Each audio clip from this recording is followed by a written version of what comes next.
What's up, everybody? We're about to go live with our very special guest, Zack Ramos, who is an incredible photographer here.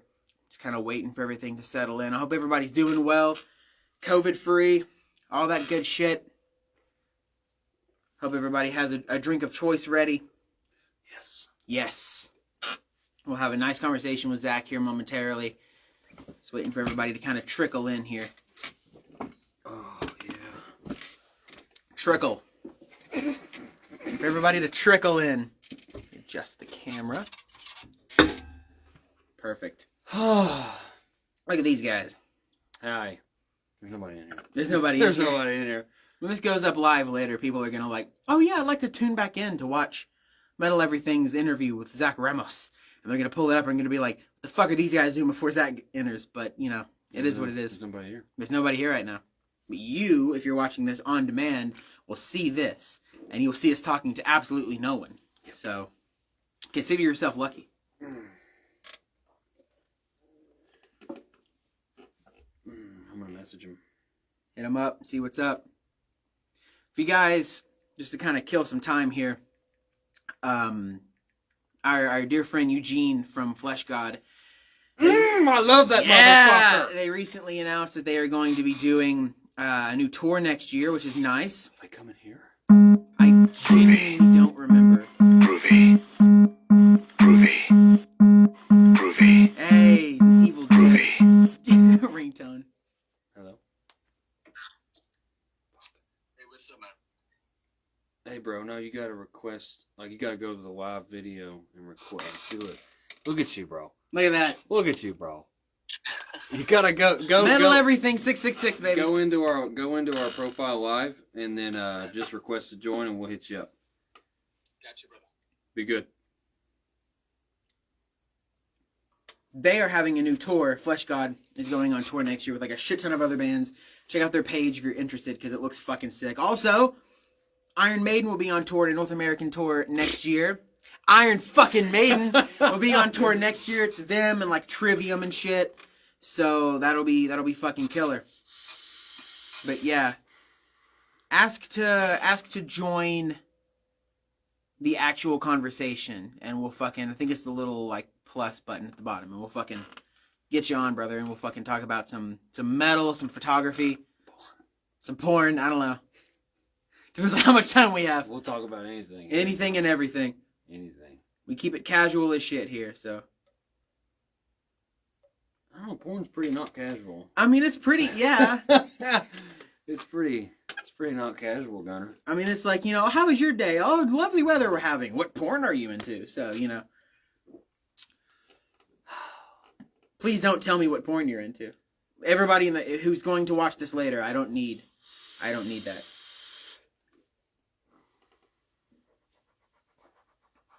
Me too. And Spadudios. There we go. What's up, dude? What's up, guys? How y'all doing? Good. How you doing, brother? Good, man. Oh, man, doing great, man. Doing great. It's good to see y'all. Let me turn you up a little bit. Okay. See how loud we can get. I need the shit to deafen me by the end of it. I hear How's it going, man? It's going good, man. Cheers to you guys, man. I see y'all. Absolutely, yes, sir. 1-2, I y'all. want to get started. First off, drinks. What are you drinking?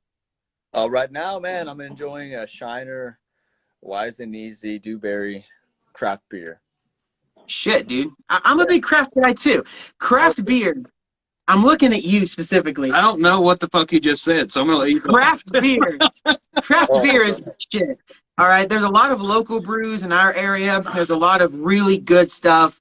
You know, your Bud Light and shit is good if you're at a party or something. But if you want to just like sit back and have a good vibe, that's where you go. So hell yeah. No, you drink Bud. Bro, Drink it's like the stakes of beers. You know what I mean? You want some good quality fucking craft beer, man. It's great. You know, I came across the craft world some years back, man, and I haven't turned back. Honestly, I it's can't fucking do craft beer, man. I can't. It oh tastes man. like baby formula with like jizz in it. It's fucking awful. I can't do it. But the thing is, there's 1,000 fucking different flavors, man, that you can test out, man. And they're like gateway beers, man. I fucking love them. I haven't turned back. I mean, I haven't drank a fucking Bud Light in like 5+ years. You know what I mean? But to each their own. You know, it's a quiet taste, and it takes some time to build up that taste palette. But yeah, man, Shiner, Texas beer right here, right on. How's the weather in Texas? Oh, right now, man, it's a little chilly, man. It's I think this morning when I woke up, it was like in the 30s. So today's high was like 65. But man, that's been the normal recently. Like we'll have a fucking dude. Well, I'll wake up in the morning and it'll be in the 30s, and then the high is like in the 85s. Like we have a 40-degree jump constantly. I was So about to say I was gonna say if he like, how's the weather in Texas? Well, it's been chilly, man. I woke up, it was like 65. Smack the fuck out of here. What? dude, what's it like over there? What's it like over there? Yeah. Oh, dude, it's usually about 30s. It's wet. It's rained all day, and felt like it was supposed to be 64 degrees, but with the 30-mile-an-hour wind and cold ass rain, it felt like it was 28 degrees outside. Not great. Gosh, man. No. Yeah, Texas weather is so unpredictable, man. It'll fucking fucking sunny, 85 degrees one day, and then the next day it'll snow and just fucking be in a winter fest, man. You never know what you're gonna get with Texas weather. It's crazy. I hope to experience that when I come out there when my band plays Oh, in bro, Texas. I got venues lined up, ready, waiting on you guys, man. We get drunk together. Yeah, man, for sure. I'm gonna get you drunk on Bush. I'm gonna get you drunk on the Tennessee redneck beer, bro. The Bush, man. Oh, I've seen it, man. Never tried it, but I've seen it. Oh, dude, I'm not gonna lie, bro. Like, it's like after we talk about this, we're gonna go into the. We're gonna actually talk about it, but yeah. So look, I like get it. Bush, bro. It's like once you get a buzz and you're drinking Bush, it's like water. You're just killing beers and killing beers, and by the end of it, you're like. Hey, they say the same thing about Coors Light. They're like, man, it's like fucking Coors water. Light has pennies inside of a fucking water bottle. It does. Our last show we played, man. I decided. I said, "Fuck it, man. I'm gonna get a Coors Light." I popped that bitch open and drank it. After one sip, I was like trying to give it away. It was fucking disgusting.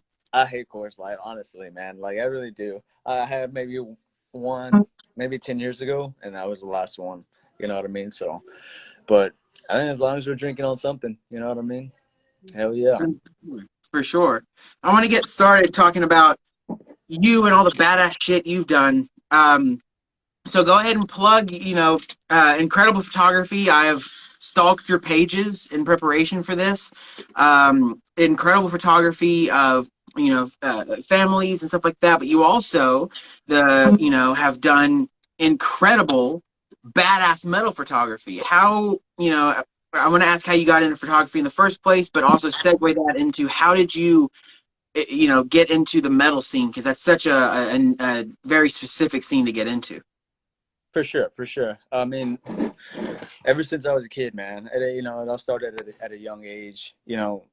Fell in love with music, man. I was a rock and roller at first, and then it's like gateways, rock and roll took me to metal, and then I started going heavier and heavier, and I've been a lifetime fan of music, and that'll never change. You know what I mean? And the whole photography thing that kind of happened later on. I always knew I had an eye for it, but I never just one day just thought, oh man, I'm gonna just pick it up and roll with it. One day I was like, no shit, like a couple of years ago, I was sitting in a barbershop. I was getting my hair cut, and real good friends with the owner of that barbershop, and they had a guy come in, and he did all of their networking, their pictures and stuff like that, promoting. He had a camera, and from right then and there, I was like, man, what do you have? And we started talking a little bit, and I was like, yeah, I'm probably gonna get into that one day, man. And one day I just fucking went out on a limb, man. Got up on eBay and got my first set of gear, and just kind of took off from there, man. Started doing families, people, stuff like that. But I just got around to just doing everything, man. Like nature, landscape, skyscrapers, whatever I could fucking catch my eye. I just kind of just went with it, and started going, oh shit, it's actually pretty good stuff, So, but I knew at the end of the day where my heart was music. I knew at the end of the day I wanted to be in the music scene because I've met the most awesome people through music. I've met you guys through music. I've met other guys through music. I go to venues, I go to shows, and you make friends really easily. And it's like the best group of people in my opinion. I've never met more awesome people in my life. And how I just started, really honestly, just I started going to local shows, man, just here in my town and catching up with the schedules and who's playing where, whatever. I'd go out, ask if I could go in and shoot, and be like, yeah, come in, man. I go in and do some shots, give them my work. They share it, whatever. But it was basically just building. That's really all it was, man. Just building. I'm still building to this fucking day, and it, building sometimes comes free. You don't really gonna charge people money to build your platform. You have to bite that bullet.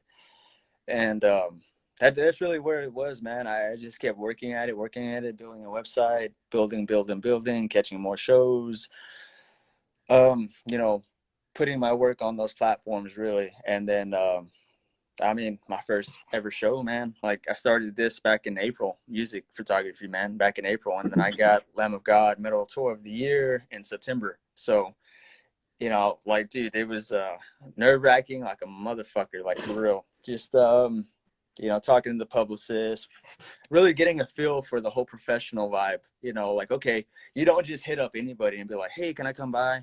There's a process to it, professional, of course, and hitting them up through email, getting the publicist contacts, managers contacts, all that information, and letting them know, like, hey, I'm a photojournalist for this website or for this, and basically, they'll review your work and see if they could use you, pretty much. And I got the email like the day before for Metal Tour of the Year, man, and I was just like, didn't really know how to contain my excitement. It was just really very surreal feeling, man, just being in front of that crowd and being my first official gig. You know what I mean?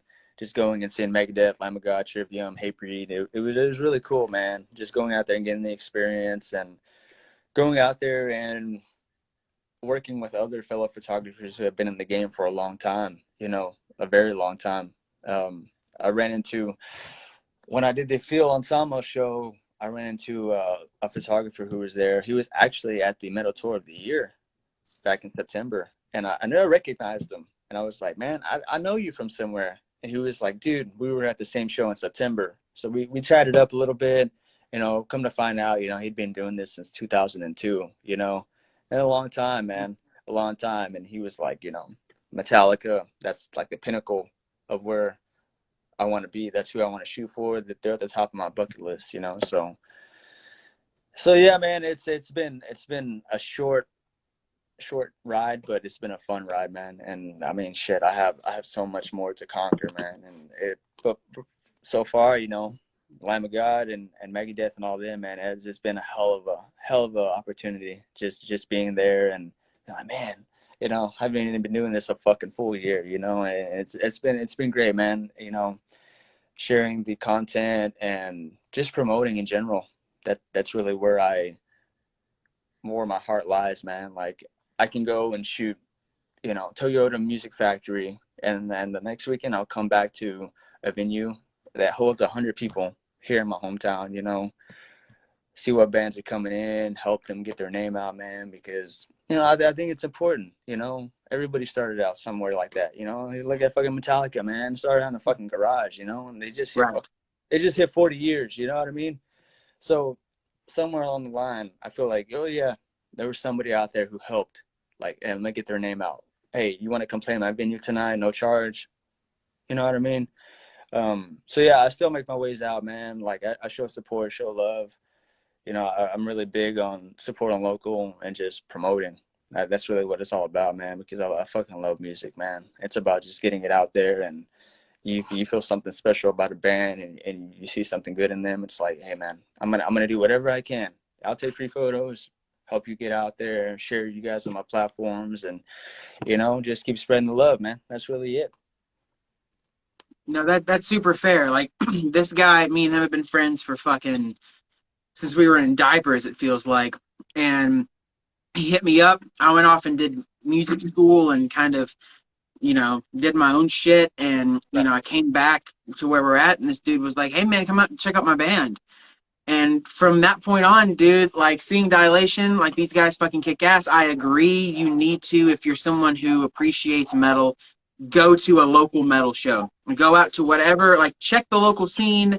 There is, where we live, there's a city, like 2 cities up from us, that has like a shit ton of shows all the time. So check that out. I agree. But I do want to ask you, we talked about Metallica being one of your, one of your peers' top like bucket list bands. I think he said Dilation was second, right? I think Dilation's second. But who personally, I'll ask you, is your number one you would like kill someone to shoot band? Who is your number one? Shakira or Beyonce, right? Shakira. Lamb of God was that one. Lamb of God. Hey, there we go. Now, see, this is something I want to talk to you about. Because I'm a big Lamb. I was a big Lamb of God guy. Chris, if it wasn't for Chris Adler, I wouldn't be playing drums. Chris is a fucking legend, man. That'll never change. He's my favorite drummer of all time. But I don't know how I feel about Art Cruz yet, man. Yeah, I mean, the way I felt, I like everybody else, Chris has been in the band a long time. Like he's a fucking legend in my book, just his attention to detail. Like you can go and watch his drum clinics and you can hear things that you didn't hear in the fucking album. And you're like, God damn, that is fucking beautiful. You know what I mean? So you watch it again, and you watch it again. And that, to me, I love attention to detail. I love the things that, I don't know, the things that are in between. You know what I mean? Like, I just love that. So he easily became my favorite drummer of all time just because he's a perfectionist. Everything was so tight. Everything was so clean.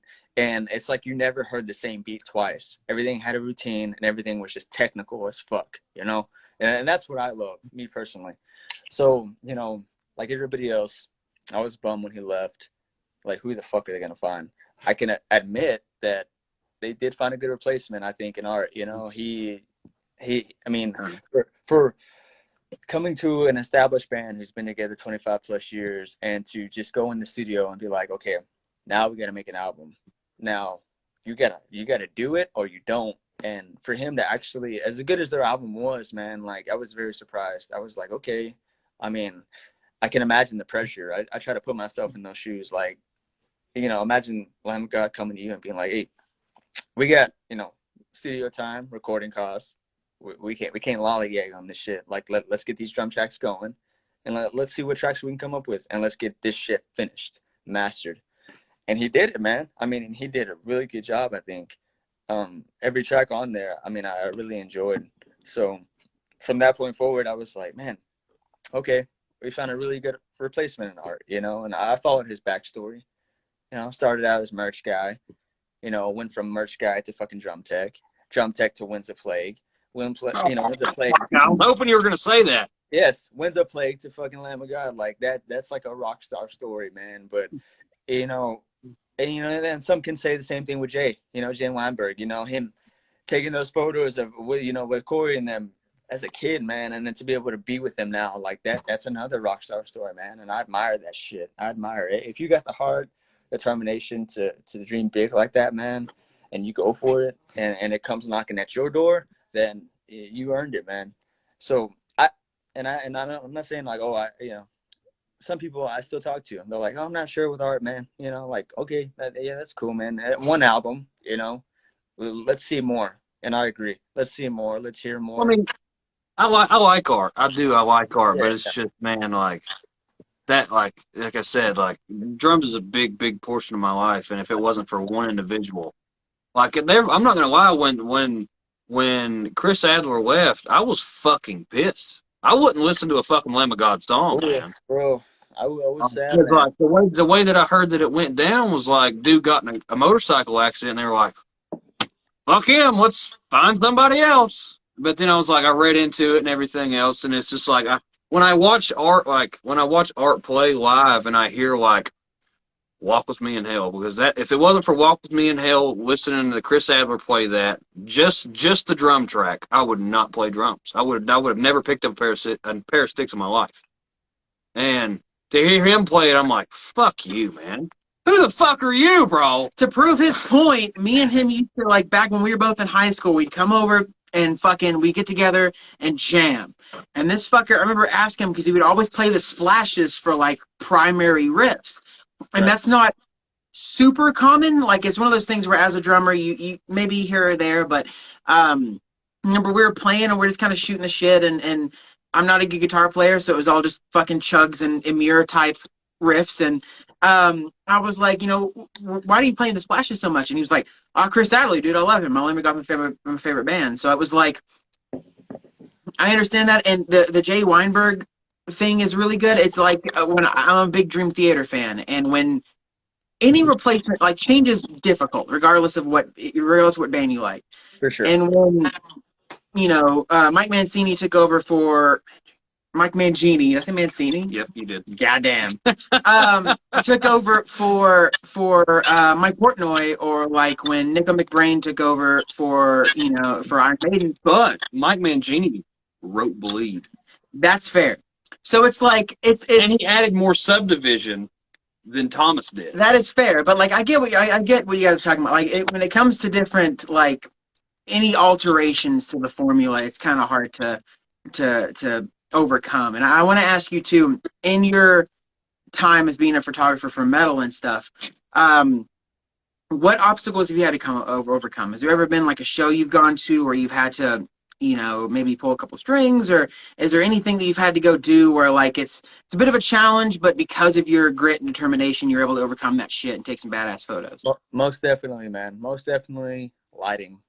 It solely depends on, how their lighting is, what their show is going to look like.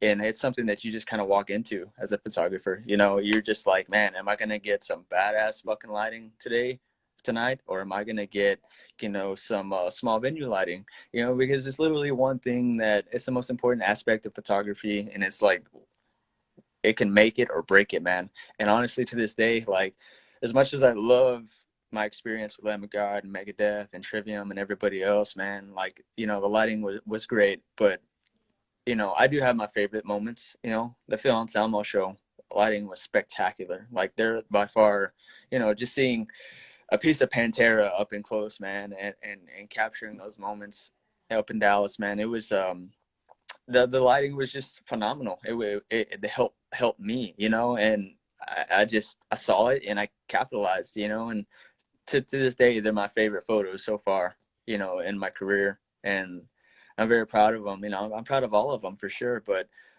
most definitely, for the golden rule is, you get the first 3 songs of every band, which is estimated 15 minutes. So you better make sure your camera settings are perfect. You better make sure your ISO is great and your shutter speed is great. And you're basically just watching, you're watching to see, okay, when am I going to get some natural whites? When am I going to get some high contrast colors?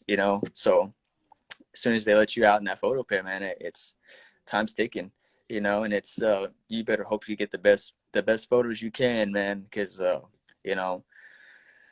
going to be putting their work out there, man. And I've gotten, the King, Randy Blythe, he's like a couple of my photos from him, and Mark Morton, legend. I love that guy. He's liked some of my content, and John Campbell, same with him. It's been a lot of fun, man. Sun Cult Official, they hit me up for one of Randy's he's an ambassador for Sun Cult, so they hit they tagged one of my photos of him, and it's really cool, man. But I got some festivals lined up. I'm waiting to hear from them. Welcome to Rockville, Daytona, May. Hoping for that one, man. So, Rocklahoma. I'm trying to hit all of them, man. I'm trying to hit Aftershock. I'm trying to hit all of them, man. Blue Ridge. I mean, so yeah, trying to hit all of them. So you said Daytona? Daytona, man. I'm hoping for it. May. They got Kiss headlining on Thursday. Korn Pretty headlining big name. Friday. Who the fuck is that? Who is Kiss? Who the fuck is that? They got Guns N' Roses headlining Saturday, and then they got Foo Fighters on Sunday, man. But Damn. yeah, it's like, oh man, I can't even. What if Axl Rose still does blow? Probably. I'm sure he does, man.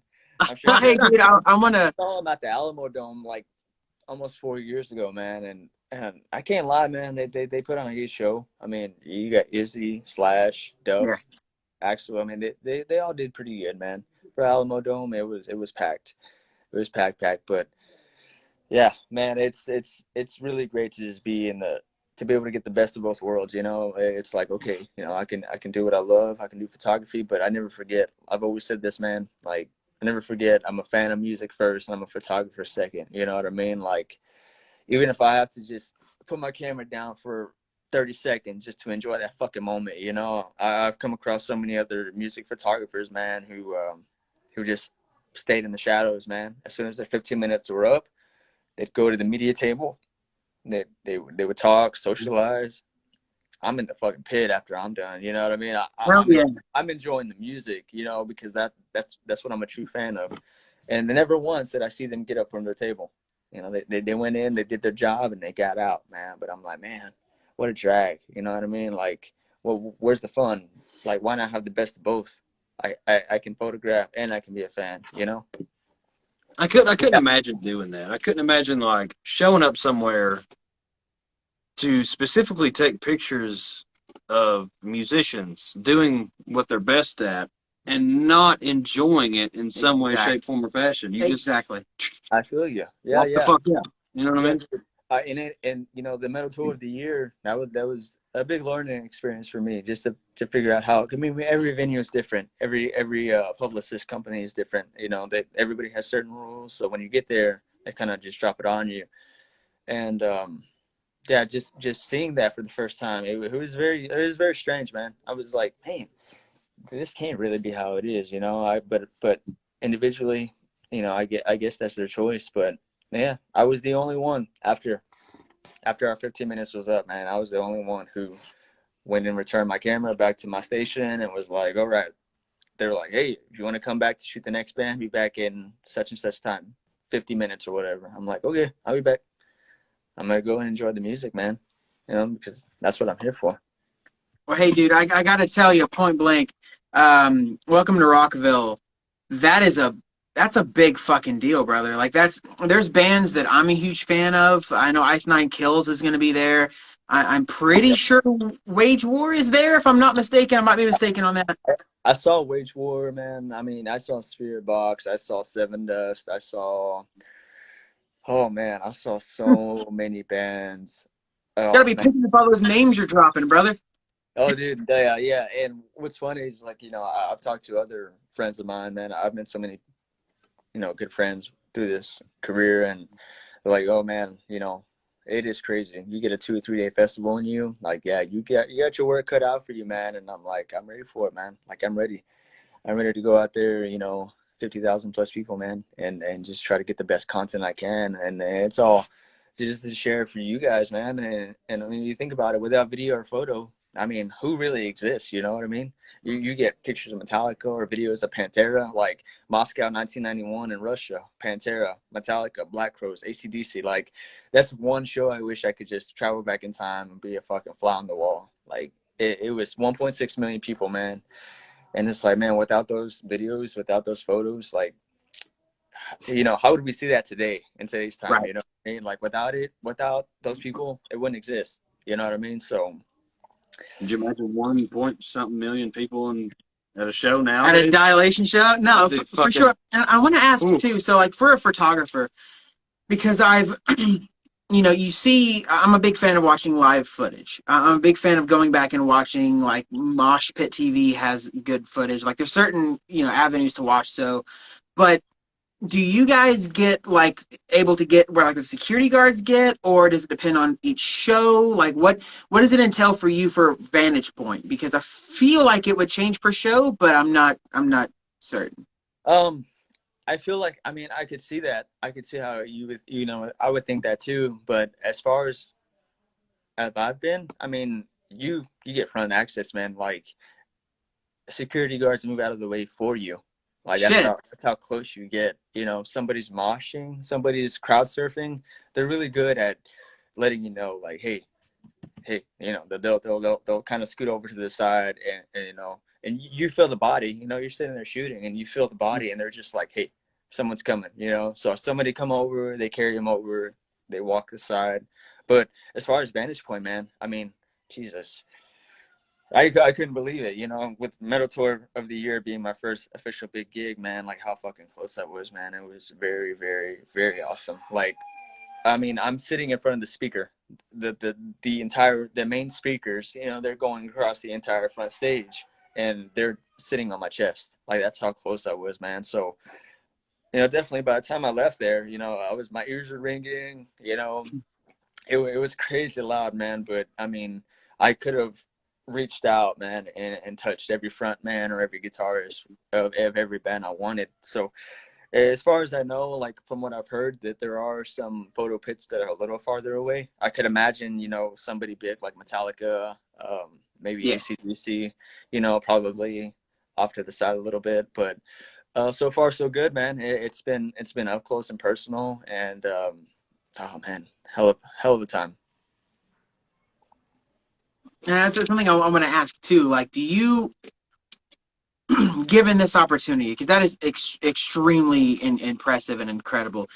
Megadeth, of course, being one of the big four thrash bands of all time, Of course. one of the greatest metal bands of all time. You know, Lamb of God, of course, following suit in that. Do you get any interaction with these bands? This is purely just my own curiosity. Do you get any interaction, or is it just basically I take a picture and then I'd like wait for the next band? Is it more of a business transaction, or what is the situation involved? Yeah, there? man, it's really just, you know, not only what you know, but who you know too, man. And it's been very, very awesome to, you know, meet these new people, whether if it's at the venue, you know, like with the Phil Anselmo show, man, just meeting, you know, I met his wife, I met Phil's wife, you know what I mean? I have her phone number, like just getting connections like that, man, that where you can, you know, you do your job well, and it's about networking, you know, it's about, and I'm just a very socially acceptable person, you know, I'm a friendly person, you know, I can get out and talk to anybody about music, you know, you put me at a venue or a concert, man, where I'm enjoying myself in music, man, like we can talk forever, man. We can talk about every 80s band, every 90s band, every genre, whatever you want to do, man. But that's where I'm at, and it's been really good to just meet certain people. So as far as sharing content, you know, yeah, there are some connections where you can make, where, you know, you can, you know, make really good friends with their manager, their publicist, their editor, their merch guy, their drum tech. You know, it's all about just when you get there, you know, just being yourself, man. You know, anybody can just be there to do the job. You know what I mean? But they get the job done and they get out. You know, but did they actually really take the time to actually get to know these people? You know, make a good relationship, because you know, you look out for them, in the long run they're gonna look out for you. You know, so far it's been good, man.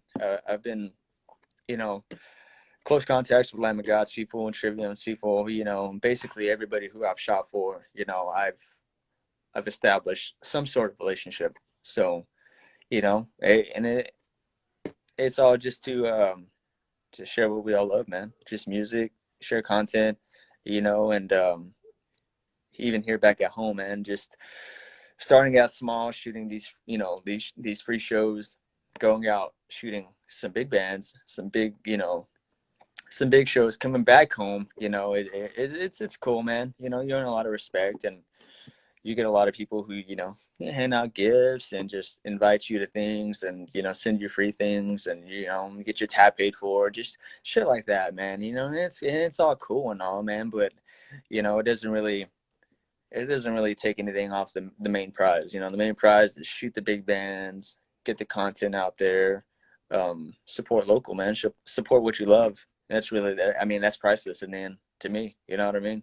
Help whoever I can get out there, and you know, You put in the time, you know, you put in the time, practice, equipment, you know, all these costs, you know, as do I.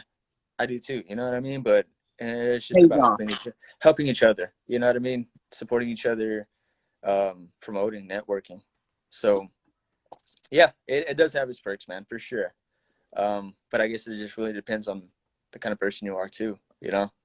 You get in, you do your job, you get out, you're not gonna really, accomplish much, you know? You accomplish a paycheck, and that's all you got.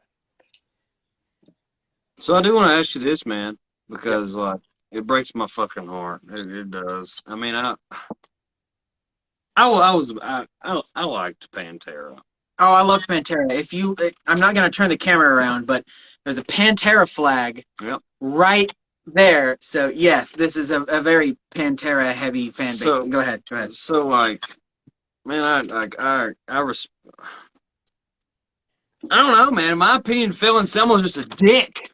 Okay, You can't okay. fucking do that to Dimebag. I'm good. Okay, And Vinny. I didn't want to say this. But I do want to ask. I come from a family who loves Pantera. I know he is the same way. Like Pantera is one of the greatest metal bands to ever really break into the mainstream. I know you got Metallica. You know, there's certain bands that kind of do that. Everyone knows Walk. Everybody knows Cowboys from Hell. Pantera is one of the greatest, I think, most influential. I'm a diehard Avenged Sevenfold fan, and if it wasn't for them, you know, that Pantera, what I'm getting at is they've influenced a lot. Right. To kind of put it a bit more nicer than he put it. I'm sorry, it breaks my heart, man. I agree, but it's heartbreaking, man. It is very how is Phil Anselmo in person? This may not be a super professional question, but as metal fans, we're curious. Yes, Yeah. for sure. I mean, we've all heard the stories, you know. It's I've heard 1,000 stories, man, of Phil, you know.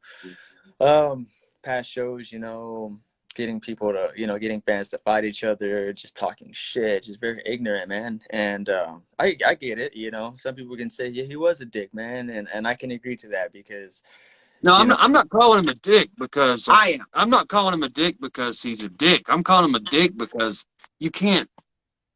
I don't know, man. Like, is fucking Children of Bodom gonna continue? Are they gonna bring somebody else in to play After Alexi Lalo Alexi, stuff? right. You can't do that. Like, you can't bring some Joe Blow from the Legals in to play fucking Dimebag's piece, man. That was Dime. Who did that? Right. You And a know, huge part of it too was like, you know, there's give or take. This has become a weird Pantera conversation, but there's a give or take on whether or not, you know, things Phil said or didn't said influenced the individual who took Dime from us. So, you know, I'll once again I'll kind of boil it down, you know, in your personal interactions, because everybody can be an asshole. That's how human nature works.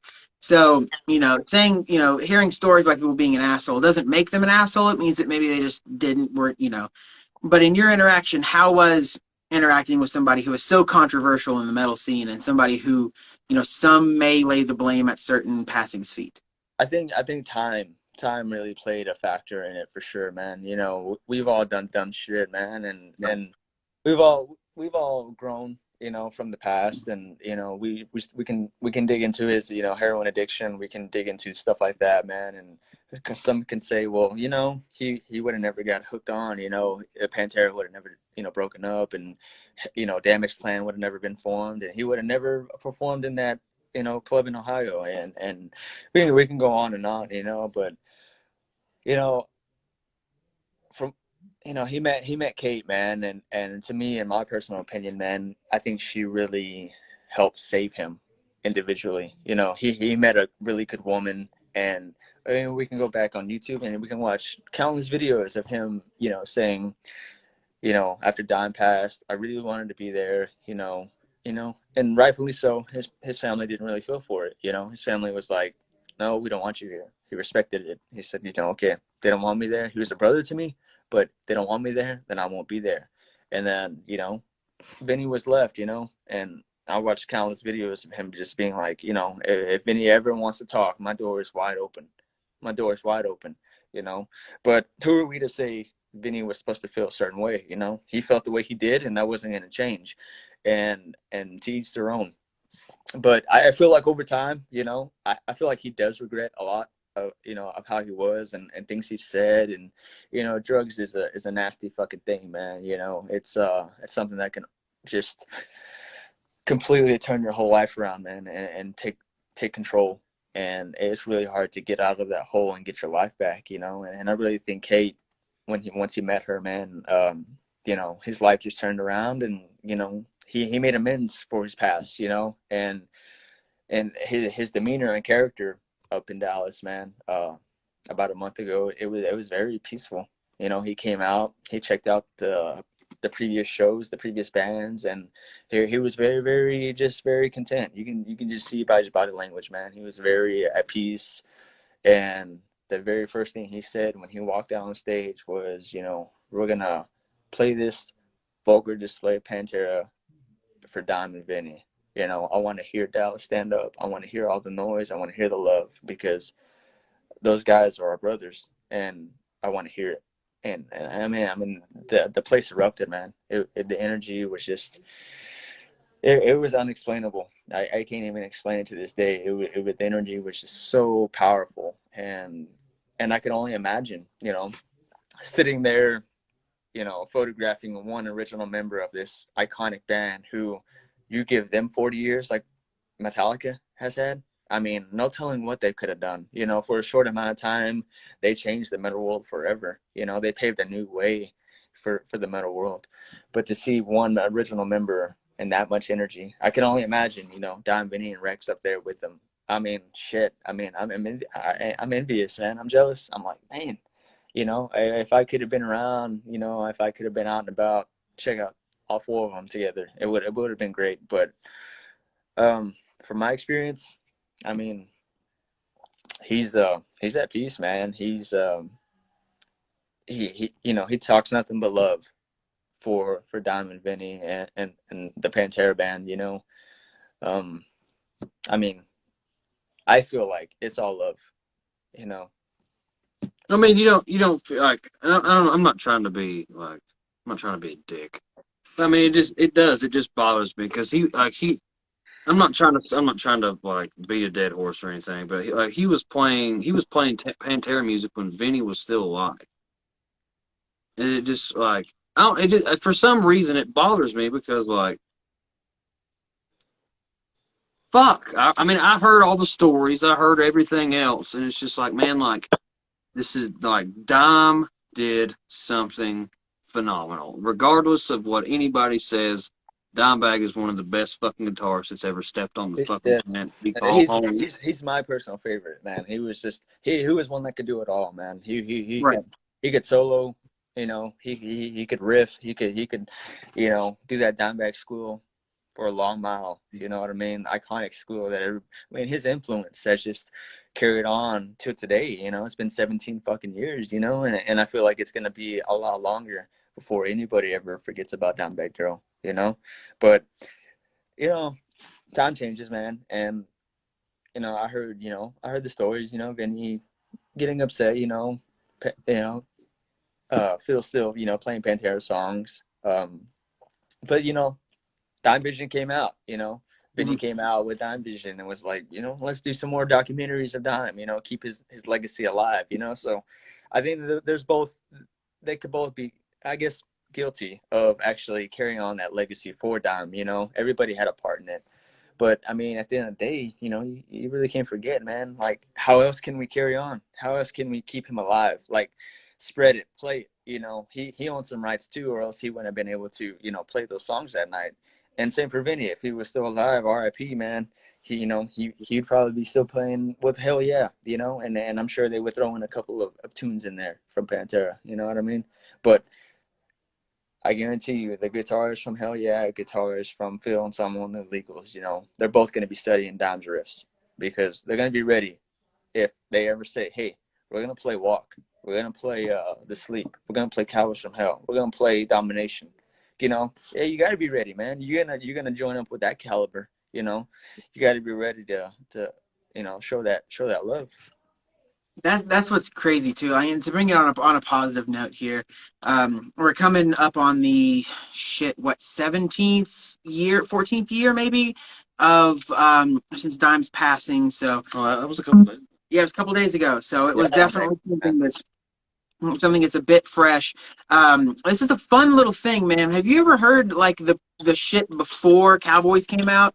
Like the Yeah. really early Pantera? It's fucking great, but it Yes. is so like so to say something positive about Phil, like, in all earnest. He's known, across the metal community as being like one of those like just fucking visceral, like badass frontmen. Right. But the dude could sing. The dude can sing. And if Yeah. Cemetery Gates has a moment. There we go. Old Glam. Pantera, baby. Bam! That's But the like glam. Yeah. but he can like, Cemetery Gates has a couple of little notes of it. If Right. you listen to this early, and I'm saying this to anybody who watches this later, anybody who's watching it now, and go back and listen to prior to Cowboys from Hell Pantera. It's all like badass glam metal, but the man can sing. The man can Oh really yeah. sing. And for him Yeah. to Yeah. have the vocals, I'm gonna get killed for this in the streets. But Corey Taylor has a way of being so fucking violent with his vocals and making you want to just strangle someone. But when he sings a ballad, you got your fucking lighters out. Phil had a similar way, but not to the showcase that Corey made, if that makes any sense whatsoever. I think Yeah. that's Yeah. fair. I think Yeah. that's fair. Sure. Like you can sit there and hear his high pitched notes, on Cemetery Gates, and then you can retract it back to Hollow, where it's Mhm. very, very elegant, and same for Corey. You can play some heavier stuff from Slipknot and then go back to Snuff, and you're just like, man, these guys can do both versions. They can get brutal and loud and heavy, and they can get very, very, very soft and actually show the very elegant side of the vocals. So I mean they're both very similar, I think, in my opinion. I mean, man, they're both very great. I mean, one of my all-time favorite vocalists who can do it all, man, is Jonathan Davis. Like, I fucking love Jonathan, man. Like, Yeah, oh man, very underrated. You know what pisses yeah. me off? You know what pisses me off? What's that? Hearing Randy Blythe trying to, fucking, just no, don't do that, Randy, please. Like, what was it? 512. 512, eye against eye. You hear him do something different. You hear him trying to throw like a different style at there, but it's Randy's just like his voice is Iconic. yes, Yeah. and Oh, like, and he's he's got this deep raspy voice, and it's like you can't fucking sing "Bringing Sexy Back" and break off into fucking Into a breakdown or some shit. yeah. on the new album. He tried a couple of times on a couple of tracks where he tried to and it's probably, you can probably rewind it back to Burn the Priest. There's some songs in there, some tracks in there where he's like, I'm gonna extend my vibrato. I'm gonna try different techniques. But at the end of the day, man, we know what Randy Blythe is about, man. He's my favorite vocalist. Maybe because Lamb of God's my favorite band. There's a little bit of bias in there, but Mhm. his technique, man, he's fucking awesome. I don't know if you ever tried that shit, but it's very challenging. The way he can connect his lows to his mids to his highs, he can connect it all the way down to the bottom to the top, and then he can even fucking go to the top all the way down to the bottom. And he can connect it on a vocal range that's 30 seconds long. You know what I mean? And it's just really, really fun to hear, man, and to listen to. And I mean, there's so many great vocalists out there, though. Like, so many talented bands. I mean, shit. It's an honor to just fucking have ears and to have hearing ability to hear this shit, man. And man, it's great. That's a thing too. Like I'm gonna ask before we get into this. Are you a Whitechapel fan? I love Phil, man. Phil Bozman, Okay. man. Okay. I want Man. to get into this. I want to direct some controversy before we get. I do want to direct the conversation. I love talking about metal, but I do want to talk about your photography. But we're having a good metal conversation, so we'll keep it going for just a smidge longer. Chapel has been doing this thing. You already know what I'm about to say. So I have the privilege. I get to see Whitechapel next week, their first show back in like 2 years. Awesome. Knoxville, where they're from, is fucking 2 hours and 40 minutes from this location where we're shooting. So it's hour and a half from this location. So it's pretty close. So I get the privilege. I've met Phil a couple of times. Real fucking sweet guy. Is he really? He really is. I'll show you some pictures afterwards. Is he really? He's really a sweet guy. Like, genuinely a sweet guy. I don't know what I don't know what it is, man. But it just feel when it's like his demeanor. He just looks like a dick. He gives the same vibe thing about Phil, man. The same thing about Phil. Big fucking guy, brutal vocals, but the nicest fucking dude ever, man. I don't know what it is about the whole band of Whitechapel. I'm a Whitechapel fan. Do I like their new album? Guys. No. But if you fucking look at a picture of Whitechapel all standing together, fucking. They look like fucking dicks. They're sweet guys. And I can say this from experience. They're all sweet guys. I've not met all of them, but I've met a good chunk of them. Phil, I've met more than anyone else. Right. Just a quick little anecdote. Me and my dear friend went and saw them. This has been 3 or 4 years ago, obviously before the pandemic. And we were friends with one of the security guards at the venue. Phil Bozman, they finished the show. They were done with the show. And he went back to like the lounge area. And we were just kind of dicking around and kind of offhandedly were like, hey, where the fuck's Phil at? Like, bring him out here, whatever. And the security guard went back there, called him back, and we legit got to shoot the shit with Phil Bozman for a few minutes. And that was transcendent. Like, somebody that influential in the modern era of metal. It was crazy. And dude's a real fucking sweetheart, good fucking Knoxville guy, like real fucking sweet guy. Knoxville guys are sweet? I mean, they can be. But you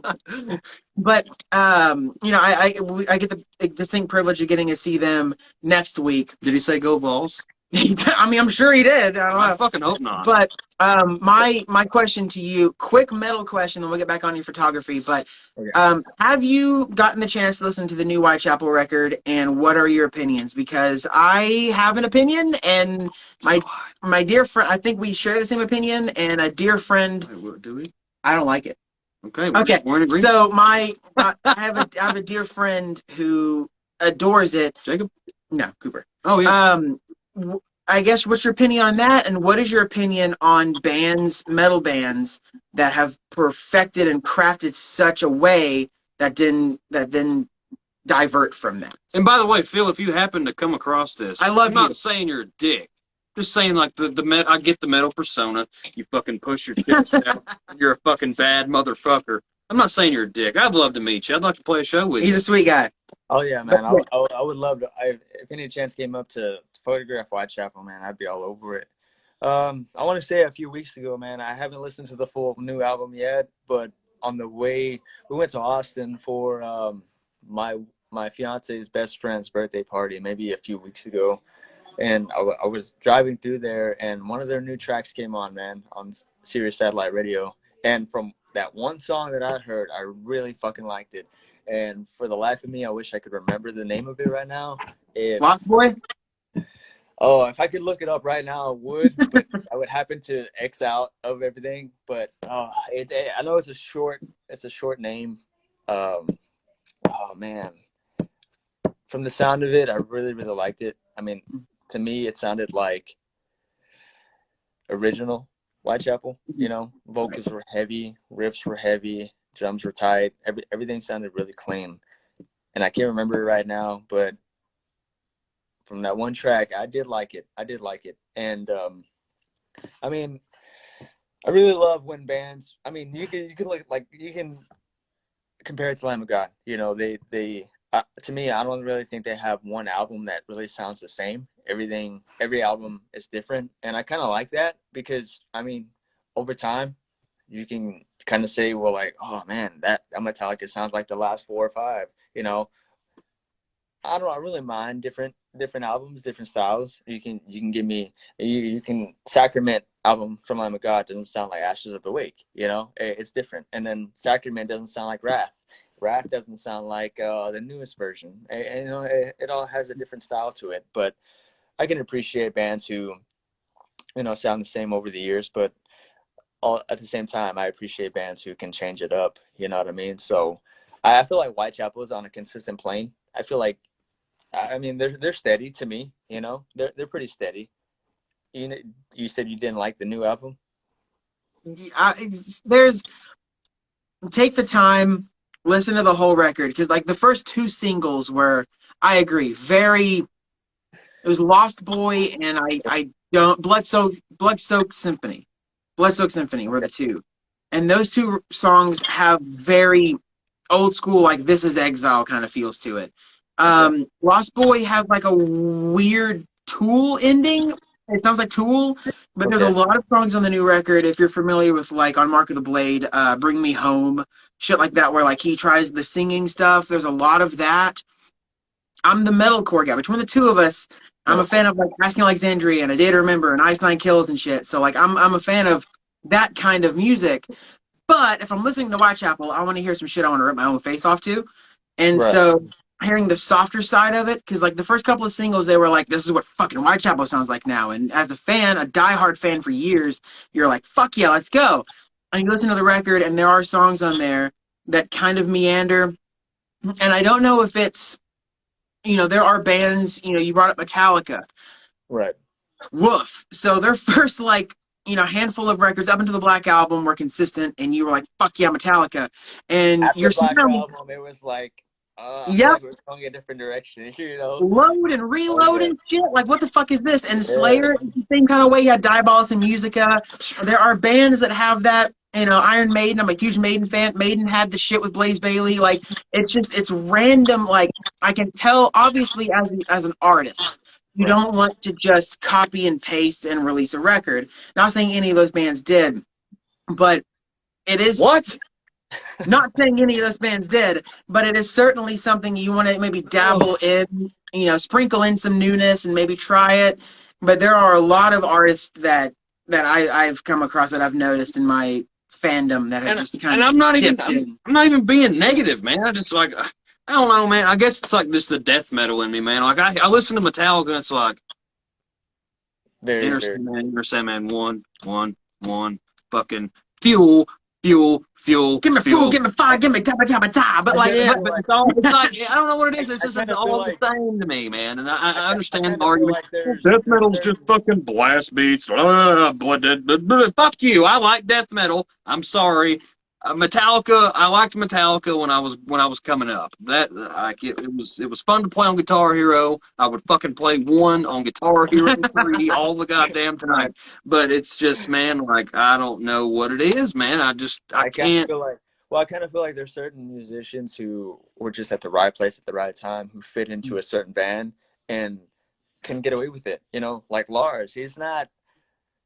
He may be musically, intelligent, but he's not the best fucking drummer in the world, but he's on one of the most influential, biggest bands in the world, So it's like, he gets away with it. Same thing for like certain vocalists for like 80s bands, you're like, man, he would fucking suck anywhere else, but Motley Crue. Yes, Vince Neil. Like, oh my God, you put Vince Neil on a different band, it's just not gonna work.